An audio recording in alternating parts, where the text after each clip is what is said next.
आप सभी ने 10 तारीख यानी 10 जुलाई को सीबीटी एनटीपीसी 2 का एग्जाम दिया था, जिसका आंसर की आज आ गया बस आधे घंटे पहले, या फिर कह लीजिए अभी जो भी टाइम हो रहा है वीडियो बनाते टाइम 4 बजे आया था आंसर की। आपने अपना स्कोर देख लिया होगा कितने नंबर आपके बन रहे हैं थ्रू द आंसर की। हालांकि ये रिवाइज आंसर की नहीं है, यानी पहली बार आंसर की है, अभी एक रिवाइज आंसर की आएगी, उसके बाद आपका फाइनल स्कोर क्या बन रहा है उसमें पता चल जाएगा। क्योंकि अभी बहुत सारे ऐसे क्वेश्चन हैं जो कि ऑब्जेक्शनेबल, और उसमें ऑब्जेक्शन किया जाएगा तो उसके नंबर किसी को मिलेंगे, किसी को घटेंगे, किसी को कटेंगे। इस तरीके से वो चेंज होंगे, तो हो सकता है 2-3 नंबर का अंतर जो भी स्कोर बन रहा है आपको देखने को मिले ना। अब बात करते हैं कि मेरा क्या स्कोर है आंसर की के बाद, और किस जोन से मैं हूं, बाकी कितने क्वेश्चन ऑब्जेक्शनेबल हैं, कितने क्वेश्चन पे ऑब्जेक्शन किया जा सकता है, आपकी राय में कितने क्वेश्चन ऑब्जेक्शनेबल हैं, उन सब चीजों पे बात करते हैं। तो देखिए साथियों, मैंने जैसा कि आपको बताया था, जब एग्जाम देके मैं आया था तभी आपको बताया था कि भाई इस जोन से मैं था, और इतने क्वेश्चन मैंने अटेम्प्ट करे थे, अप्रॉक्सीमेटली 111 क्वेश्चन, आपको याद होगा। अब आंसर की आ गई है और मैंने भी मैच करा लिया है, रैंक मित्रा से भी डेटा देख लिया। हालांकि रैंक मित्रा पे ज़्यादा लोग डेटा अपना डालते हैं, तो वहाँ पे देखना थोड़ा सा जेन्युइन बन जाता है, क्योंकि जैसे बहुत सारे लोग उसमें डाल देते हैं तो पता चल जाता है आप कहाँ लाई कर रहे हो। हालांकि सब लोग तो नहीं डालते हैं, फिर भी 50 to 60% जनता उस पर आ जाती है। अब बात करते हैं कितना स्कोर बन रहा है मेरा, और क्या उसमें कुछ पोस्ट मिल सकती है नहीं मिल सकती है उसके बारे में आप बताएंगे, और कितने क्वेश्चन ऑब्जेक्शनेबल हैं उसके बारे में भी बात करते हैं।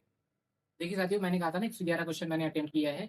तो जब मैं मैच करा था आने के बाद, तो मुझे लग रहा था कि भाई 10-11 क्वेश्चन, मतलब जीएस में कुल मिला के 8 क्वेश्चन इस तरीके से मैं जो आंसर की लोग बता रहे थे उनके थ्रू मिलाया था, तो जीएस में 8 क्वेश्चन गलत हो रहे थे उस समय। और एक दो क्वेश्चन मेरे मैथ से मैं सोच रहा था, तो 10 हो गए, और एक दो क्वेश्चन मैं सोचा था कि इधर उधर कहीं से इधर उधर रीजनिंग, या फिर मैं मुझे लगा था कि रीजनिंग में कोई भी नहीं गलत होगा, लेकिन ऐसा नहीं हुआ। इसके जस्ट अपोजिट हुआ है। रीजनिंग में मेरे 4 क्वेश्चन यानी 3 क्वेश्चन गलत हो गए, जो कि बहुत मतलब कह लीजिए गलत नहीं होने। 3 क्वेश्चन गलत हुए, और एक क्वेश्चन मैंने छोड़ ही दिया था रीजनिंग में, आपको बता रहा हूँ कि जो रिलेशन वाला था, जो बड़ा बड़े ऑप्शन करके आया था रिलेशन करवाना, उसकी मम्मी की बहन क्या लगती है उसकी, तो वो वाला छोड़ दिया था, क्योंकि टाइम भी तो उसमें खत्म हो रहा था जल्दी जल्दी, इस वजह से छोड़ दिया। 3 क्वेश्चन रीजनिंग के गए। बाकी जो मैथमेटिक्स है ना, सबसे वर्स्ट रहा है, इसलिए हालांकि मैथ थोड़ा सा कैलकुलेटिव आया था, लेकिन 2-3 क्वेश्चन था, उसी 2-3 क्वेश्चन की वजह से जो आसान क्वेश्चन थे, जो इजी क्वेश्चन थे, वो भी मतलब छूट क्या गया, वो भी नहीं हो पाया मुझसे एट द मोमेंट। देखो, क्वेश्चन एग्जाम के बाहर लगा लेना और एग्जाम में लगा लेना, बहुत ह्यूज डिफरेंस है दोनों में। उस समय मैं वो क्वेश्चन नहीं कर पाया, तो नहीं अटेम्प्ट किया, यानी अनअटेम्प्टेड, नॉट अटेम्प्टेड और रॉन्ग, दोनों मिला करके, दोनों टाइप मिला के 8 क्वेश्चन मैथ के मेरे जा रहे हैं। इस तरीके से अगर मैं सारा कैलकुलेट करूं तो 12 क्वेश्चन मैथमेटिक्स और रीजनिंग के कट रहे हैं। और इनको काटने के बाद जीएस की तो मान लीजिए काट ही दीजिए, 2 4 6 क्वेश्चन जो भी कट रहे हैं, उन सबको काटने के बाद भाई साहब मेरा बन रहा है 93.71 नंबर। यानी कि कुल मिला के मेरे 12 क्वेश्चन गलत हुए हैं, क्योंकि मैंने 111 क्वेश्चन किया था, तो 12 क्वेश्चन गलत हुए, जिसकी वजह से 99 बने, और 99 में से आप कह लीजिए 12 नहीं 13 क्वेश्चन गलत हो गए हैं। तो 98 बने, और 98 में से 4 आप घटाएंगे तो 94 आएगा, और फिर एक नंबर का और आप जब घटाएंगे तो दशमलव मतलब 0.3 घटाएंगे तो 93.71 आएगा। इस तरीके से मेरे नंबर इतने आए। भाई मुझे जीएस बचा लिया है, लेकिन रीजनिंग और मैथमेटिक्स ने मेरी मार ली।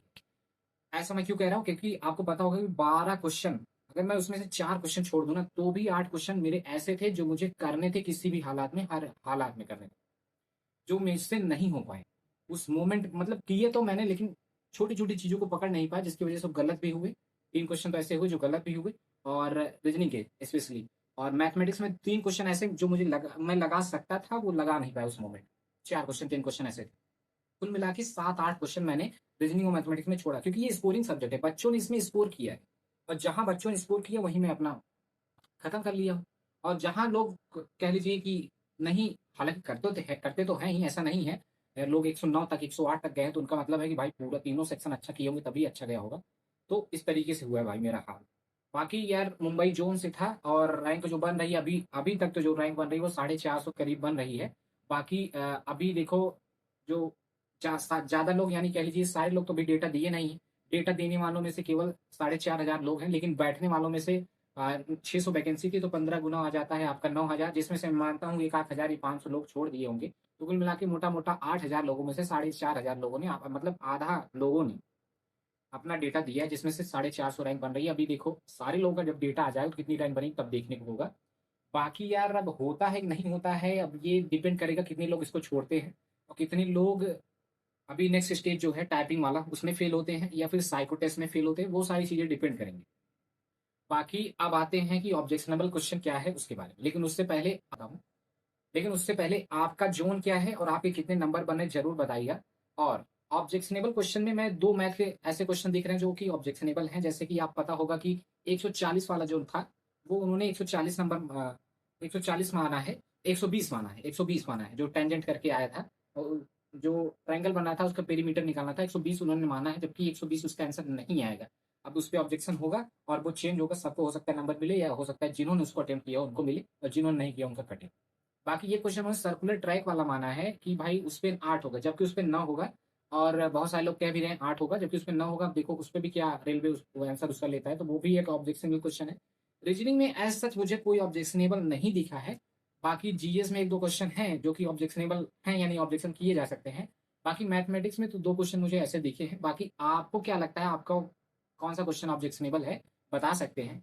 आपकी क्या रैंक है, जोन क्या है, वो सारी चीजें जरूर शेयर करिएगा। बाकी यार आगे क्या होगा सारी चीजें देखते रहेंगे, टेलीग्राम से जुड़ जाएगा। अगर आपका मुंबई जोन है तो मैं पिन पिन कर दे रहा हूँ, एक चैनल है टेलीग्राम का, वहां से जुड़ जाएगा। क्योंकि फर्दर जो मुंबई जोन में अपडेट्स होंगी ना साथियों, जैसे हर एक जोन का अब अलग अलग होगा CBT 2 होने के बाद। तो अब जितनी भी अपडेट रहेंगी, कितने बच्चे उसमें जुड़ रहे हैं, कितने लोग अच्छा नंबर आ रहा है, कितने लोग छोड़ेंगे, कितने लोग को नहीं देना है, सेकंड राउंड में नहीं जाना है, टाइपिंग में नहीं जाना है, वो सारी चीज़ें उसमें होती रहेंगी। तो उसमें पता चलता रहेगा, अपडेट होता रहेगा, उससे जुड़ जाएगा। बाकी मेरा जो चैनल है टेलीग्राम वाला, उससे जुड़ करके आप अपने लिए काफ़ी अच्छे तरीके से जीएस वीएस स्ट्रेटजी वगैरह सब कुछ देख सकते हैं। रीजनिंग मैथमेटिक्स की तो हमारी मेरी तो वाटी लग गई भाई। बाकी जीएस में करंट अफेयर वगैरह और अपकमिंग जो CBT 2 है यूजी के यानी अंडर ग्रेजुएशन का, उसके बारे में डिटेल्स वगैरह मिलती रहेगी। चैनल को सब्सक्राइब भी कर लीजिएगा।